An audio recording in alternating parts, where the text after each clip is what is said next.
Hello friends, ये हैं आपके टॉप 10 क्वेश्चन और ये 10 क्वेश्चन आपके इस तरीके के हैं जो एग्ज़ाम में आए भी हुए हैं इनमें से, और कुछ क्वेश्चंस ऐसे हैं जो आपके एग्ज़ाम में आने के चांसेस हैं। तो आप पूरी वीडियो को देखना, स्किप नहीं करना, तो आपको लगेगा कि आपके न्यू और इम्पोर्टेंट क्वेश्चन हैं जो आपके एग्ज़ाम के लिए बहुत बेस्ट रहेंगे। जिसमें हमारा फर्स्ट क्वेश्चन आता है। फर्स्ट क्वेश्चन इज़ कि भारत की पहली महिला वित्त मंत्री कौन थी? ए ऑप्शन आता है आर के शनमुखन चेड्डी, या फिर बी ऑप्शन आता है चिदंबरम, सी ऑप्शन आता है प्रणब मुखर्जी, या डी ऑप्शन आता है मोरारजी देसाई। तो इसका करेक्ट आंसर हो जाएगा आपका, यहाँ अगर महिला की बात करते हैं तो आपका जो आंसर हो जाएगा वो आंसर होगा आपका इसमें सीता रमणन हो जाएगा। ठीक है, सीतारमणन क्या है, पहली वित्त मंत्री थी। लेकिन यहाँ जो ये चार ऑप्शन है, इन चार ऑप्शन में से जो फर्स्ट ऑप्शन आता है आर के शनमुख चेड्डी, ये भी आपके क्या हैं, भारत के पहले वित्त मंत्री थे। लेकिन डिफरेंसेस सिर्फ इतना है कि ये स्वतंत्र भारत के पहले वित्त मंत्री थे। ठीक है, मतलब स्वतंत्र भारत के पहले वित्त मंत्री कौन थे? आपके आर के शनमुख चेड्डी थे आपके। और भारत की पहली पूर्वकालीन जो महिला वित्त मंत्री थी वो थी आपकी सीतारमण, और जो कब हैं, जिन्होंने 2019 में, किसमें, 2019 में नियुक्ति हुई थी इनकी। लेकिन अगर हम शनमुख चेड्डी की बात करते हैं तो इन्होंने 26 नवंबर, कब आपका 26 नवंबर 1947 को पहला बजट इन्होंने क्या है, पेश किया था आपका। ठीक है, समझ आ गया। और ये आपके क्या है, 1947 से आपके टू 1949 तक क्या है, स्वतंत्र भारत के पहले वित्त मंत्री के रूप में इन्होंने क्या है, कार्य किया था। 3 मार्च आपका, ठीक है, 3 मार्च 1953, 3 मार्च 1953 को क्या है, इनका निधन हो गया था। किसका? शनमुख चेड्डी का। नाउ नेक्स्ट क्वेश्चन आता है। सेकेंड क्वेश्चन इज आता है कि मंत्री परिषद सामूहिक रूप से किसके प्रति उत्तरदायित्व होता है? लोकसभा के प्रति, सेकेंड ऑप्शन आता है राज्यसभा, सी ऑप्शन आता है राष्ट्रपति, डी ऑप्शन आता है उपराष्ट्रपति के प्रति। तो करेक्ट आंसर हो जाएगा इसमें आपका, तो इसका जो करेक्ट आंसर है, करेक्ट आंसर इज हो जाएगा लोकसभा के प्रति। ठीक है, और लोकसभा के प्रति क्या है, ये भारतीय संविधान के अनुच्छेद किसके अंदर आता है आपका, 75(3) के अंतर्गत ये चीज़ आती है आपकी। ओके, नाउ नेक्स्ट क्वेश्चन आता है हमारा। नेक्स्ट क्वेश्चन इज कि यदि कोई मंत्री पद ग्रहण करते समय किसी भी सदन का सदस्य नहीं है तो उसे कितने समय में सदस्यता प्राप्त करनी होगी? ए ऑप्शन लगातार 6 महीने, बी ऑप्शन लगातार 7 महीने, सी ऑप्शन लगातार 5 महीने, या डी ऑप्शन लगातार 8 महीने। तो करेक्ट आंसर इज हो जाएगा इसका लगातार 6 महीने।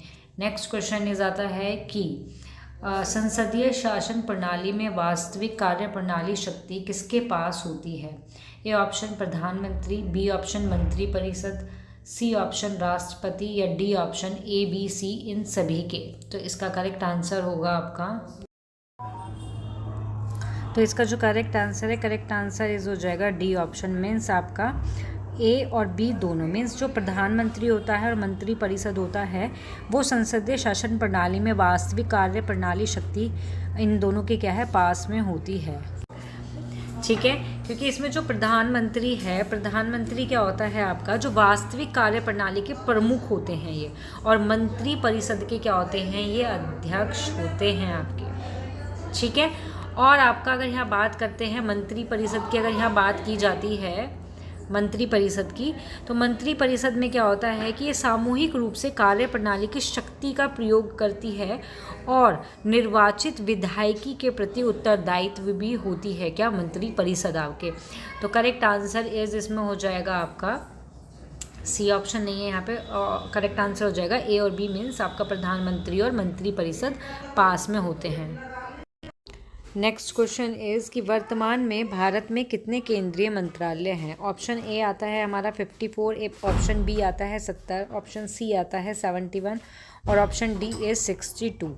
तो करेक्ट आंसर होगा आपका, तो इसका करेक्ट आंसर हो जाएगा आपका 54। ठीक है, आपके 54 क्या हैं, केंद्रीय मंत्रालय। नाउ नेक्स्ट क्वेश्चन आता है आपका कि वर्तमान वर्तमान में भारत में कितने विभाग है? पहले वाला क्वेश्चन था मंत्रालय और सेकंड क्वेश्चन आता है विभाग।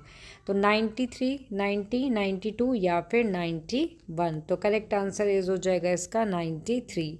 नेक्स्ट क्वेश्चन आता है आपका कि भारत में कुल कितने मंत्री हैं? कितने मंत्री हैं?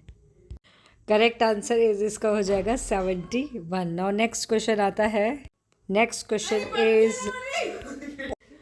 क्वेश्चन आता है भारत में वर्तमान में शिक्षा मंत्री कौन है? A option Dharmendra Pradhan, second option Maulana Abdul Kalam Azad, C option आता है कुमार स्वामी और डी ऑप्शन आता है फखरुद्दीन अली अहमद। तो करेक्ट आंसर इज हो जाएगा आपका इसमें, करेक्ट आंसर हो जाएगा इसमें आपका धर्मेंद्र, कि धर्मेंद्र प्रधान जो हैं ये शिक्षा मंत्री हैं और जुलाई में, कब, जुलाई 2021 में क्या है इन्होंने इस पद पर क्या है कार्यरत हुए थे। नाउ नेक्स्ट क्वेश्चन आता है आपका, नेक्स्ट क्वेश्चन इज कि भारत में प्रथम गृह मंत्री कौन थे? Sardar Vallabh Bhai Patel, second Chidambaram, C option Sushil Kumar Shinde या फिर डी ऑप्शन राजनाथ। तो करेक्ट आंसर हो जाएगा आपका, तो करेक्ट आंसर हो जाएगा आपका सरदार वल्लभ भाई पटेल। ठीक है, और ये क्या है 1947 से आपके 1950 आपका तक क्या है इस पद पर कार्यरत रहे थे ये। ठीक है, और सरदार पटेल जो हैं भारत के पहले उप प्रधानमंत्री भी थे। ये क्या हैं गृह मंत्री तो थे ही थे और क्या थे भारत के पहले उप प्रधानमंत्री भी क्या हैं ये थे आपके।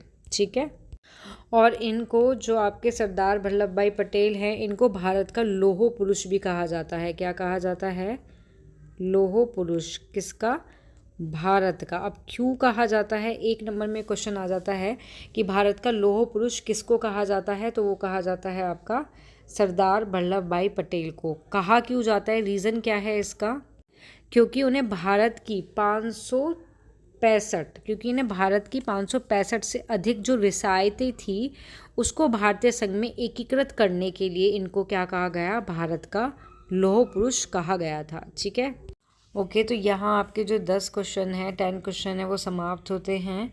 मिलते हैं नेक्स्ट वीडियो में। यहाँ आपकी क्लास ओवर होती है और इसी के साथ आपके लिए गुड न्यूज़ है कि आपकी जो जीके की क्लास है ये आपकी क्या है फ्राइडे, सैटरडे और संडे इन 3 डेज चलती थी 7 AM। लेकिन अब क्या है आपकी नवंबर के स्टार्टिंग से, कब? नवंबर स्टार्टिंग से ये जो जीके की क्लासेस है ये आपकी डेली चलेगी। ठीक है, कब चलेगी? डेली चलेगी, लेकिन आपका डे होगा मंडे टू सैटरडे होगा और आपका जो संडे वाला दिन होगा, संडे वाले दिन आपको क्या है रिवीजन करना होगा कि पूरे वीक में कौन कौन से क्वेश्चंस कराए गए हैं।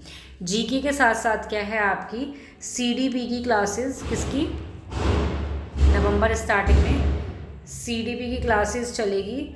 ठीक है, जो आपकी यूपी टेट और आपका सी टेट इन दोनों के लिए होगी और इन दोनों के लिए क्या है आपके इम्पोर्टेंट क्वेश्चन रहेंगे। क्या रहेंगे? इम्पोर्टेंट क्वेश्चंस रहेंगे। ठीक है, और जो आपके इम्पोर्टेंट रहेंगे, क्यों?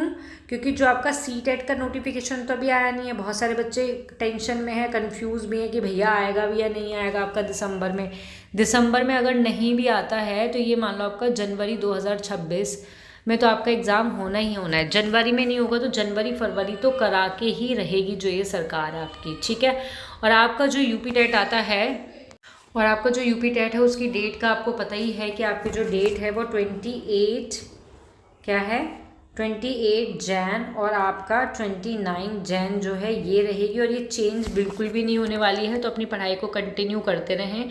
और ये जीके के जो क्वेश्चंस हैं इसमें कुछ क्वेश्चंस ऐसे हैं कि जो आपके यूपी टेट और सी टेट के ईवीएस में भी काम आएंगे। सारे नहीं, लेकिन कुछ क्वेश्चंस आ सकते हैं।